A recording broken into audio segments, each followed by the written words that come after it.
Құрметті телекөрермендер, бүгінгі студия қонағы Қазақстан халық артисі, халықтың сүйіп тыңдайтын, жақсы көретін әншісі Роза Қуанышқызы.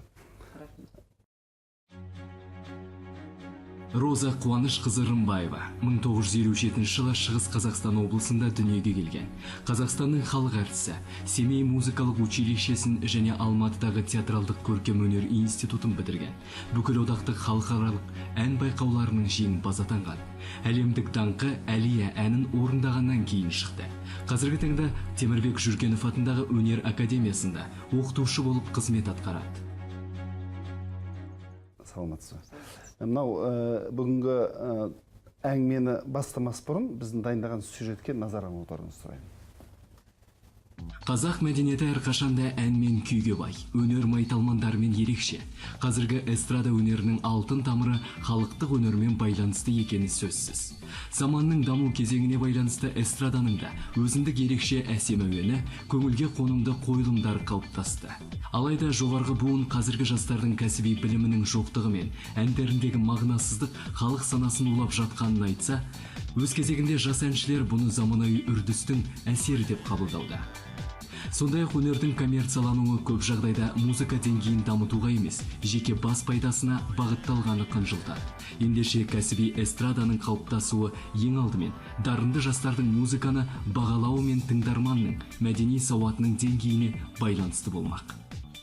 Роза Қуанышқызы, жалпы мынау сіздің жетістіктеріңіз айтқан кезде көп жағдайда республиканы көбірек айтамыз.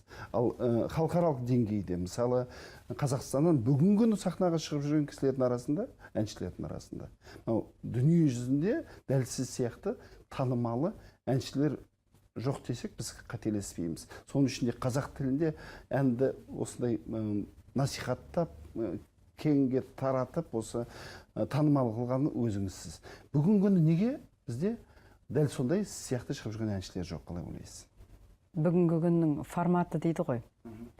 Қазіргі кездерде халықаралық конкурстарға барсаңыз, міндетті түрде мынау дүние жүзінде хитқа айналған дүниежүзілік шығармаларды орындасаң, сол деңгейде, сол елдің бүкіл жаңағы дәстүріменен көрсетсең, ол халықаралық деңгейде.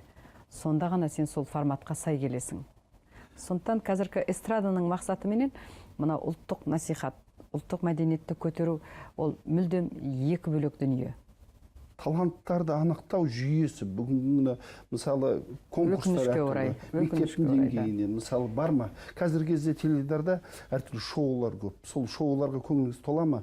Жаңа әншілерді анықтайтын, ол жерде кәсіби деңгейде бағалай ма, жоқ, бағалай алмай ма, қалай ойлайсыз? Жоқ, енді конкурстарды көп болған дұрыс деп ойлаймын. Себебі конкурс арқылы ғана біз нағыз дарынды, нағыз талантты байқап, біз болмасақ, енді біздің телевидение бар, біздің мәдениет министрлігі бар. Оларда байқап отыру керек негізі. Себебі біз сол таланттарға қамқор жасауымыз керек. Үкімет жағынан болсын, мәдениет министрлігі жағынан болсын, әкімшілік жағынан болсын. Оны қарап отыратын міндетті түрде сондай бір жаңағы бөлімдер бар ғой. Солар сол талантты ары қарай жақсы концерттерге қатысуына, үлкен мерекелік концерттерге жаңағы киіміне дейін ойластырып, ары қарай соны өсіруге еңбек ету керек. Шынында да бізде сондай бөлімдер бар емес пе? Мәдениет бөлімі деген бар, департамент бөлімі деген бар. Жаңағы музыка редакторларда сондай таланттарды іздеп жүріп, нағыз сол әншіні эфирге қоюға тырысу керек. Енді сондай жұмыс бізде қалай жасалатын өзіңіз көріп отырсыз. Менің ойымша онша дұрыс жасалмайды сол жағы. Мен енді ондай әкімшілікте, ондай мәдениет министрлігінде, телевидениеде жұмыс істемеймін. Біздің кезімізде солай болатын. Біздің кезімізде мен қалада ән салып жүрген кезімде, біздің қаланың басшылығы ана Роза Рымбаеваны қатыстырамыз концертке. Сол қызды біз айтқызайық бүгінгі концертке деп, кез келген мерекелік концертке мені қатыстырып отыратын. Республика конкурсқа кімді жібереміз? Роза Рымбаеваны жібереміз. Қазір облыстарда мәдениеттің деңгейін көтердік деп театрлар салып жатыр, клубтар салып жатыр. Міндетті түрде болу керек қой. Бірақ көп жағдайда тек қана сырт келбетіне ғана көңіл бөлеме деген ой туады. Сол себептен мынау ішіндегі шынымен талантты мамандалған әншілерге орындау жағынан мысалы қандай жағдай туғызады, сол жағынан ойыңызды айтшы. Мен ойымша сол әкімшіліктегі, қала басшылығындағы, мәдениет басшылығындағы басшылықта отырған азаматтардың өнерді түсіну деңгейіне байланысты. Солардың өнерге деген қамқорлығы оның түсінігіне байланысты. Кейбір аудандарда, кейбір қалаларда мысалы қарапайым халық жаңағы аспанға қараймынды, не болмаса қызыл бөрікті таңдап, тек қана сондай музыка болу керек біздің концертте деп шешеді кейбір әкімдер. Оны мен естіп жүрмін. Ай кейбір әкімдер керісінше мына филармонияның симфониялық оркестрін қолдап, себебі ол жоғары өнер. Орындаушылар бар жаңағы консерватория бітіріп, жеке әншілік қызметпенен сол жерде ән салып жүрген кәсіби деңгейдегі өнерді қолдайды. Ол тағы да айтайын, жаңағы азаматымыздың басшылықта отырған өнерді түсіну қабілетіне деңгейіне байланысты.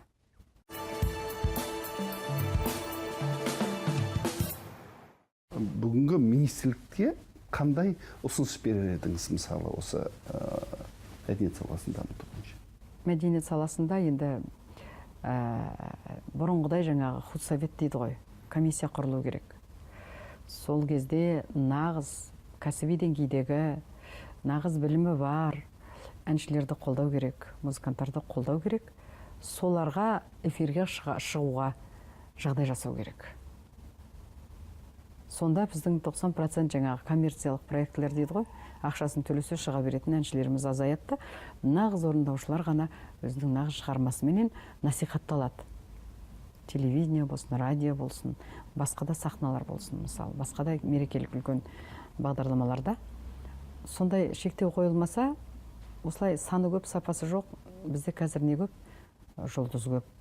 Бір апамыз айтыпты ғой, аспандағы жұлдыздан жердегі жұлдыз көбейіп кетті деп, сол сияқты санымыз көбейіп жатыр. Оның ішінде жартысы жаңағы өнерге қатысы бар, жартысы сол жаңағы фонограммамен жұлдыз болып жүрген әншілер. Жалпы осы бір-екі рет фонограмманы шектеу керек заңды түрде. Онда бір көрермендерді алдаудың бір түрі деп айтқан. Бірінші алдау. Бірінші алдау. Жалпы осы шектеу туралы, заңды түрде шектеу туралы қалай ойлайсыз? Енді ол біздің мәдениет министрлігіменен осы ақпарат құралдарына байланысты заң шығару керек.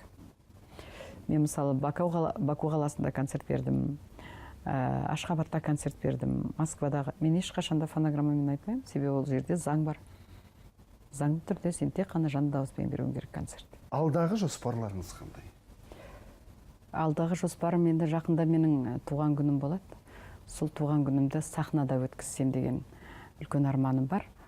Ол мына Өскеменнің эстрада симфониялық үлкен оркестрменен, сол менің елім ғой, Шығыс Қазақстанда, Өскемен мен Семейде бұйырса концерт берсем деген енді арманым бар.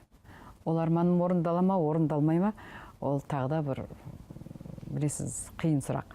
Ал жалпы одан кейін мен Москва қаласына барам. 9-10 күні Кремльде концерттерім бар. Одан кейін жалпы сонан кейін арғарай сол жаңа әндер жазып, жақында Сезім деген жаңа әнге клип түсіретін жоспарым бар. Бұл әннің музыкасын Сәтжан Шаменов жазған, өлең сөзін апамыз Ақұштап Бақтыгереева жазған. Өте бір әдемі лирикалық ән. Жалпы мұндай жұмыстар әрқашан жүре береді, себебі біз композиторлармен кездесіп, күнделікті жаңағы осындай телевизиялық үлкен бағдарламаларға қатысып, гастрольдік сапарды жоспарлап жүре береміз. Жалпы мына тәуелсіздікке байланысты көптеген концерттерім болады. Астанада, басқа қалаларда. Ал құрметті Роза Қуанышқызы, бүгінгі әңгімеңізге рахмет. Мен ойымша көптеген талантты жастар сізден үйренетін сөз естік, көптеген көрермендеріңіз сізді көріп, тағы да шамалы болса да басқа жағыңыздан бір жақынырақ танып, сізді тағы да біліп, сізбен тағы да бір қауышты деп есептеймін. Творчестволық жұмыстарыңызға барлығына сәттілік тілегім келеді. Рахмет әңгіме. Керек кезінде шақырып тұрыңыздар. Әрқашанда сіздердің хабарға қатысып тұруға дайынмын. Құрметтеріңізге көп рахмет.